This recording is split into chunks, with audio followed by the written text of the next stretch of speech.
One of the most dreadful methods in ancient Persia was known as Scaphism, or the boats. The victim was stripped naked and placed between two wooden planks or inside a hollowed-out boat, with only the head, arms, and legs exposed.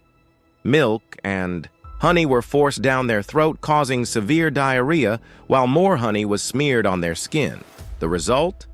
Insects, flies, and worms were irresistibly drawn to the victim's body. They would bite, sting, and burrow into the flesh. Over days, sometimes weeks, the unfortunate soul would slowly be eaten alive, trapped in filth and pain. Ancient writers claim it was one of the slowest and most terrifying deaths imaginable, reserved only for the worst criminals or enemies of the state.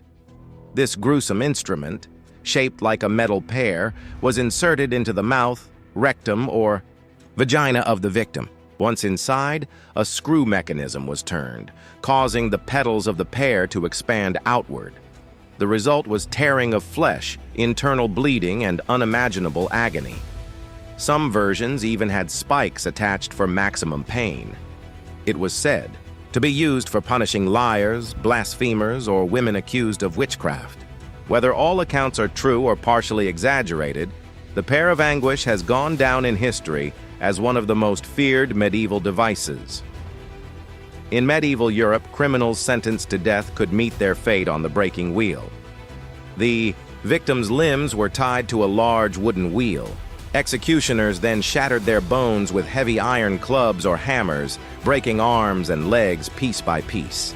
The broken body was left wrapped around the wheel, displayed for all to see as a gruesome warning.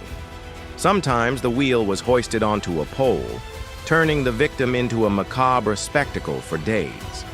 Its association with Saint Catherine, who was supposedly condemned to this fate, gave it the name Catherine Wheel. It was both torture and public theater, designed to terrify the masses.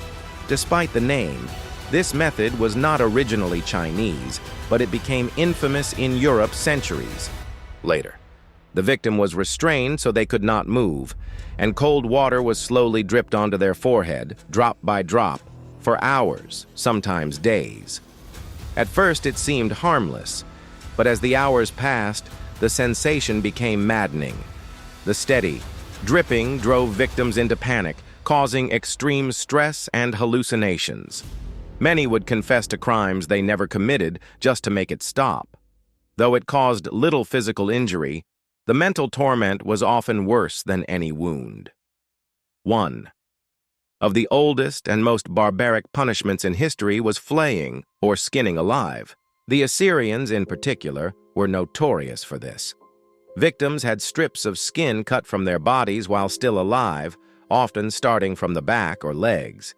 The sight of these victims was displayed on city walls to frighten enemies and rebellious subjects. The psychological impact was as powerful as the physical pain. Flaying was not just torture, it was a message of domination, showing that rulers controlled not only the lives, but even the very skin of their people. Among pirates and naval crews, few punishments were as dreaded as keelhauling. The condemned sailor was tied with ropes and dragged under the keel of a ship, scraping against barnacles and splintered wood. The sharp edges shredded the skin, leaving deep wounds that often became infected. Many drowned before they ever resurfaced, while others survived only to endure a slow death from infection. Keelhauling was not only painful, but also terrifying, combining the fear of drowning with the agony of torn flesh. For sailors, it was a nightmare that symbolized absolute discipline at sea. Lingchi was a brutal form of execution in China, practiced for centuries. The victim was tied to a wooden frame, and executioners sliced pieces of flesh from their body little by little. Sometimes this process lasted for hours. Each cut was meant to prolong suffering rather than bring quick death. The condemned often lost consciousness from blood loss, only to be revived for more cuts. It was not just physical agony. Lingchi was also a spiritual punishment. Traditional Chinese belief held that a mutilated body would prevent peace in the afterlife.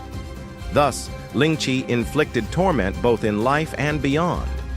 Commissioned by the tyrant Phalaris of Sicily, the Brazen Bull was a hollow bronze statue shaped like a bull. Victims were locked inside, and a fire was lit underneath, slowly roasting them alive. Ingeniously cruel, the bull's design transformed the screams of the dying into sounds resembling the bellowing of an animal. According to legend, Phalaris himself tested the invention on its creator, proving that even inventors could not escape the horrors of their own devices. One of the most brutal yet simple methods was sawing. Victims were hung upside down by their ankles. This position ensured that blood flowed to the brain, keeping them conscious longer. Executioners would then begin cutting the body in half with a saw, usually starting at the groin. The process was agonizingly slow, and because of the inverted position, the victim often remained alive until the saw reached the chest. Publicly performed, this torture doubled as an execution and a terrifying spectacle to suppress dissent.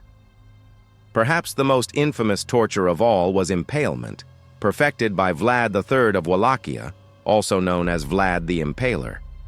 Victims were forced onto sharp wooden stakes that pierced through the body. The stakes were often deliberately rounded, not too sharp, so that death would come slowly over several days as the stake worked its way through organs. Vlad reportedly impaled thousands of enemies, creating forests of the impaled as warnings to invading armies. His cruelty earned him a fearsome reputation and inspired the legend of Dracula. These 10 torture methods remind us of the darkest depths of human cruelty. They were designed not only to punish, but also to terrorize, control, and display power. From the silent dripping of water to the roar of the Brazen Bull, each method tells us something chilling about the human imagination. Which of these do you think was the most horrifying? Let me know in the comments below, and don't forget to subscribe for more haunting tales from history.